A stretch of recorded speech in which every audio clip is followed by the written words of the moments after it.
கடுமையான விதிகளை விதித்து அந்த விதிகளையே புறந்தள்ளியவர் போய் விதியை பத்தி பேசுறது எப்படி சரியாக இருக்க முடியும்?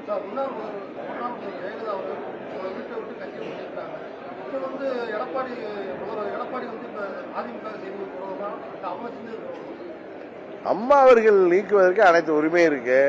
அம்மா அவர்கள் என்ன நீக்கினார்கள், இதுதான் என்ன புதுசா கேட்கறீங்க, உங்களுக்கு தெரியாது. அதுக்கப்புறம் என்ன துணை பொதுச் செயலாளர் ஏற்றுக்கொண்டு ஆர்கே நகர் தொகுதியில சட்டமன்ற இடைத்தேர்தலில் பழனிசாமி கையில தொப்பியை வச்சுக்கிட்டு தொப்பி சின்னத்தில் வாக்கு கேட்டார். அப்ப அண்ணன் பன்னீர்செல்வம் தேர்தல் ஆணையத்தில் மனு கொடுத்திருந்த போது எங்க கட்சியின் துணை பொதுச் செயலாளர் டிடிவி தினகரன் அபிடவிட் கொடுத்தவர் பழனிசாமி. அதனால உங்க கேள்விக்கே அர்த்தம் இல்லாமல் போகிறது. நாங்க எதுவுமே பண்ண வேணாம். எடப்பாடியே தன் அழிவை தானே தேடிக்கொண்டிருக்கிறார்.